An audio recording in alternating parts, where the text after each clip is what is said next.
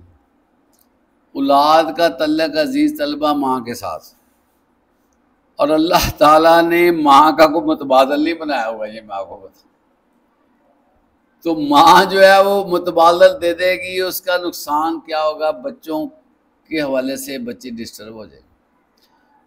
عزیز طلبہ، جو بچے ہیں نا، بچے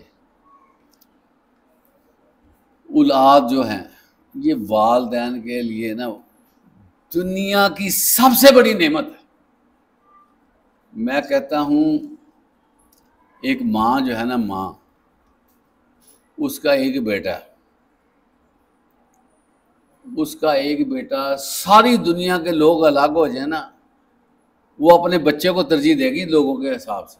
یہ دیکھیں، وہ اس کے جگر کا ٹکڑا ہوتا ہے۔ تو ہم نے جو نظام بنا لیا نا، اب اپنے جگر کے ٹکڑوں کو ہے نا گھر میں پھینک کر بائے بائے ٹاٹا کر کے ہم چلے جاتے ہیں۔ وہ بیچارہ کمزور ہوتا ہے، وہ اداسیوں میں چلا جاتا ہے اور اس کے جذبات جو ہیں نا وہ ڈم ہونا شروع ہو جاتے ہیں۔ تو اللہ تعالیٰ نے اس آیت میں اسی بات کو واضح کیا ہے، بھی دیکھ لو جو مردوں کا کام ہے وہ مردوں کو کرنے دو، جو عورتیں وہ عورتیں کریں، چاہے جا کے یہ آپ اس کو مکس اپ کر لیں اور پھر جو ہے وہ ماحول بگڑ جائے۔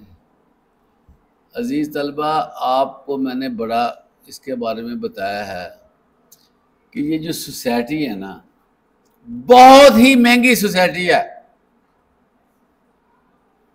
سوسائٹی کی وقت کو، سوسائٹی کی قدر کو الفاظ میں ہم ظاہر نہیں کر سکتے، ہم اس کے لیے کوئی تحریر نہیں کر سکتے جتنی مہنگی سوسائٹی ہوتی ہے۔ اور سوسائٹی مہنگی کیوں ہوتی ہے کہ اس میں افراد ہوتے ہیں اور اس میں دل ہوتے ہیں، ہر سینے میں اللہ نے دل بنایا ہوا ہے۔ ایک بندہ بھی اگر مغموم ہے نا، ایک بندہ بھی ڈسٹرب ہے، وہ اللہ کو متاثر کرتا ہے کہ اس بچے کے دل میں تکلیف ہے، اس لیے جو ہے وہ ظلم سے روکا گیا کہ کسی پہ ظلم نہ کرو۔ اب ہم کہیں کہ ہم نے کسی کو مارا ہے، کسی کو باہر نکالا ہے، کسی کو ڈسکنیکٹ کیا ہے تو یہ ظلم ہے۔ عزیز طلبہ، یہ بھی ظلم ہے کہ آپ اپنے چھوٹے بچے کو گھر چھوڑ کر خود جو ہے وہ سروس پہ چلے جائیں، خود جو ہے آپ کمیونٹی سروسز میں چلے جائیں اور گھر میں بچہ آپ کا بیٹھا ہوا ہے، وہ آپ کی راہیں تک رہا ہے۔ تو یہ چیزیں جو ہیں یہ بالکل ہی غلط ہیں۔ اسی لیے یہاں پر نشاندہی کی جا رہی ہے کہ وہ لوگ جن کو اللہ تعالیٰ نے مرد کی شکل دی ہے ان کے اپنے کام ہیں، تمہارے اپنے کام ہیں۔ اور پھر یہ بات دوسری فرمائی جا رہی ہے کہ زندگی جو ہے زندگی کمانے کے لیے دو طرح کی کمائی ہے۔ ایک کمائی یہ ہے عزیز طلبہ کہ ہم کھانے پینے کے لیے کماتے ہیں، دوسرا کمائی جو سب سے اہم یہ ہے کہ ہم نے اللہ کے ہاں پیش ہونا ہے، اس کے لیے ہم نے کیا کمایا۔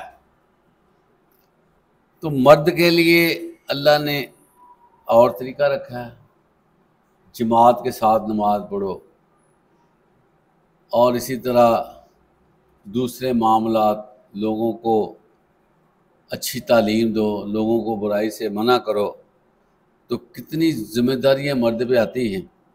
تو اسی طرح اللہ تعالیٰ کہتے ہیں کہ عورتوں کے نصیب اپنے اپنے ہیں۔ اب دیکھیں یہ جو عورت ہے نا،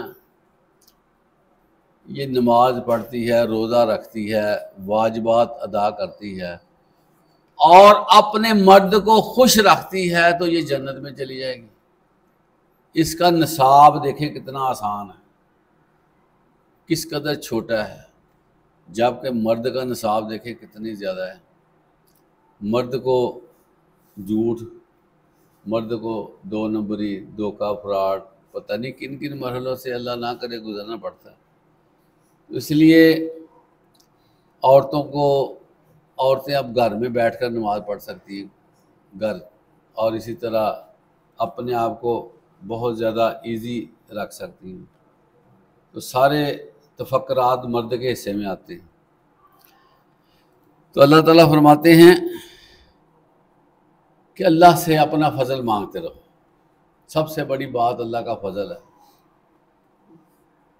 ذالک فضل اللہ یؤتیہ من یشاء، یہ اللہ کا فضل ہے جس کو چاہے دے، لیکن اللہ تعالیٰ کہتا ہے مجھ سے مانگتے رہو میں تمہیں دوں گا۔ تو عزیز طلبہ، اللہ کے نبی آپ صلی اللہ علیہ وسلم نے فرمایا کہ ہمیشہ اپنی زبان اللہ کے ذکر سے تر رکھو۔ تو یہاں پر بھی یہی بات آ رہی ہے کہ اللہ کا فضل مانگتے رہو، ذکر کرو گے اللہ کا فضل آ جائے گا۔ اللہ سے مہربانی مانگو، اللہ سے محبت کرو، اللہ سے باتیں کرو۔ تو یہ ساری چیزیں جو ہیں یہ اللہ تعالیٰ کو سے مانگنی چاہیے تاکہ اللہ تعالیٰ ہمارے ساتھ تعلق رکھے۔ حدیث مبارکہ ہے عزیز طلبہ کہ ہر بندہ نا جو اللہ سے رابطہ کرتا ہے، اللہ بھی اسی طرح اس کے ساتھ رابطہ کرتا ہے جس طرح بندہ رابطہ کرتا ہے۔ اب بندہ اس اللہ کو یاد نہیں رکھتا تو اللہ نے بھی اس کو یاد نہیں رکھا۔ اللہ ہر بندے کے گمان کے ساتھ ہے، تو جتنا ہم اللہ کے ساتھ ریلیشن شپ کریں گے اللہ بھی اتنی ہی ہمارے ساتھ ریلیشن شپ کرتا جائے گا۔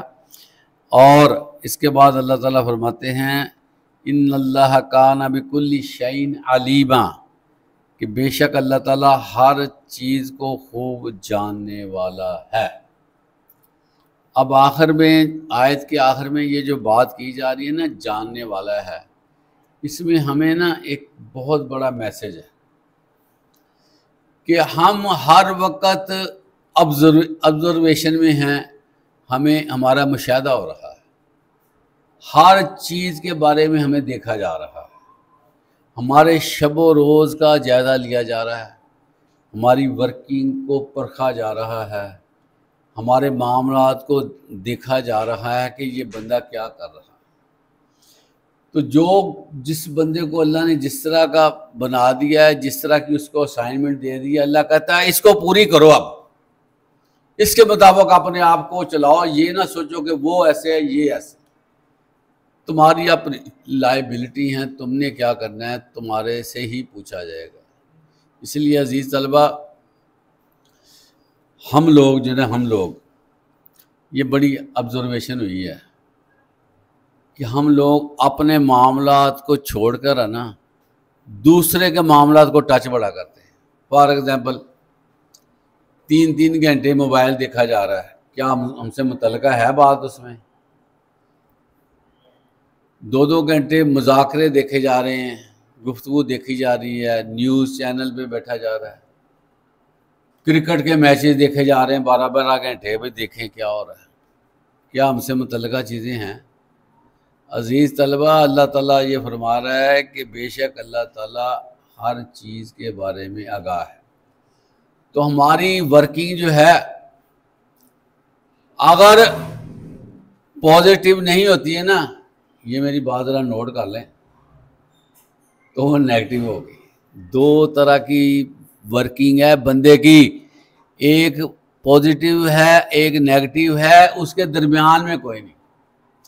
اب ایک بندہ 12 گھنٹے 8 گھنٹے میچ دیکھتا ہے، اب اس نے فیصلہ کرنا ہے کہ میری یہ ورکنگ پازیٹیو ہے یا نیگیٹو ہے۔ ایک بندہ 4 گھنٹے بیٹھا ہے، ادھر ادھر کی چیزیں دیکھ رہا ہے، ایسے اپنی انگلی سے آگے پیچھے کر رہا ہے، ٹچ کر رہا ہے، گھما رہا ہے اس کو موبائل کو۔ اب یہ دیکھنا اس کو ہوگا کہ یہ میں پازیٹیو کر رہا ہوں کہ نیگیٹو کر رہا ہوں۔ ہر بندے کے یہ 24 گھنٹے، ہر بندے کا مہینہ، سال، عمر، یہ ساری چیزیں جو ہے نا یہ ڈیوائیڈ ہو جاتی ہیں۔ میں آپ کو بتا دوں، ایک بندہ عشاء کی نماز جماعت کے ساتھ پڑھ کے سو گیا نا، تو اس کا پازیٹیو ہو جانا ہے۔ ایک بندہ موبائل دیکھتے دیکھتے سو گیا، گند بلا جو آیا دیکھتا رہا، تو اس کا نیگیٹو ہو جانا ہے۔ اب 6-8 گھنٹے جو سویا ہے وہ خود ہی بندہ فیصلہ کر لے کہ وہ اس نے کہاں وہ 6-8 گھنٹے بھیجے۔ تو عزیز طلبہ، ہر چیز کو جانچنا ضروری ہے، ماپنا ضروری ہے۔ اسلام کا سب سے بڑا معاملہ یہ ہے کہ جو بندہ مسلمان ہو جاتا ہے نا، وہ یہ نہ کہے کہ میں اب انڈیویجول ہوں اور میں اپنی ذات پہ میں جو ہے نا اپنا میرا حق ہے۔ کوئی حق نہیں ہے کسی کا کسی ذات پہ، اپنی ذات پہ کوئی حق نہیں ہے۔ اس کی وجہ یہ ہے کہ اللہ تعالیٰ کو ہم اپنا آپ سونپ دیتے ہیں۔ جب کلمہ شہادت پڑھا جاتا ہے ہم اپنا آپ سونپ دیتے ہیں، تو جو اہل کافر ہوتے ہیں نا وہ نہیں سونپتے۔ الدنیا سجن الکافر، الدنیا سجن المومن و جنت الکافر۔ دنیا کافر کے لیے جنت ہے اور ایماندار کے لیے قید خانہ ہے۔ اس کا مطلب کیا ہے؟ قید خانے میں رولز ہوتے ہیں، ابھی یہاں بیٹھنا ہے، کھانا یہ ملنا ہے، یہ تمہارے اوپر پابندیاں ہیں، پورا کنٹرولڈ نظام اس کا ہوتا ہے جو بندہ قید خانے میں ہوتا ہے۔ تو اللہ کے نبی نے فرمایا الدنیا سجن المومن و جنت الکافر، کافر کو کیا ہے جو مرضی کرتا رہے۔ اب دیکھیں نا، ہندوستان ہے اور ممالک ہیں، ان کا سوشل میڈیا دیکھ لیں، وہ کس طرح شتر بے مہار چل رہا ہے، گند ہی گند، گند ہی گند اس میں نظر آ رہا ہے۔ وہ لگے ہوئے ہیں بھی ٹھیک ہے انجوائے کرو، وہ اب پورا زور پوری دنیا لگا رہی ہیں کہ جو ہے وہ کس طرح گند کو پریزنٹ کرنا ہے۔ سوشل میڈیا پہ سارے ملکوں کی عوام لگ گئی ہے کہ گند اور کچرا کیسے پیش کرنا ہے۔ تو عزیز طلبہ، یہ مسلمانوں کا شیوا نہیں ہے گند اور کچرے کے حوالے سے، نہ وہ دیکھے نہ وہ پروڈیوس کرے۔ بہت سے لوگ جو ہیں مسلمان ہوتے بھی گند پروڈیوس کرتے ہیں، کچرا آگے سینڈ کرتے ہیں، شیئر کرتے ہیں، تو یہ چیزیں بڑی نقصان دہ ہیں۔ جو بندہ دیکھے گا اس کے پیٹیں پڑتی جائے گی۔ اگر 1,00,000 بندے نے اس کا کچرا بھیجا ہوا دیکھ لیا نا، تو 1,00,000 بندے کا گناہ اس پہ پڑ جانا ہے۔ اور پھر ایسے ہے جو میں نے دیکھا ہے کہ یہ جو نیٹ ہے اس میں چیز ختم نہیں ہوتی، سال کے بعد وہ دوبارہ یاد دہانی کے لیے دے دیتے ہیں۔ جو چیز آپ نے پوسٹ کی نا 1 سال کے بعد، وہ میموریز کی شکل میں کہتے ہیں بھی دیکھ لو، اب اس کو دوبارہ شیئر کرنا تو کر لو۔ تو یہ گناہ کا معاملہ بھی لامتناہی بن جاتا ہے اور نیکی کا معاملہ بھی لامتناہی بن جاتا ہے۔ اس لیے اللہ فرما رہے ہیں کہ تم اپنی اپنی فکر کرو، اپنے اپنے معاملہ دیکھو، خواہ عورت ہو تو عورت دیکھے، مرد ہے تو مرد دیکھے، جو اس کی ذمہ داری ہے اس کو ادا کرے تاکہ اللہ کے ہاں وہ کامیاب ہو سکے۔ وآخر دعوانا الحمدللہ رب العالمین۔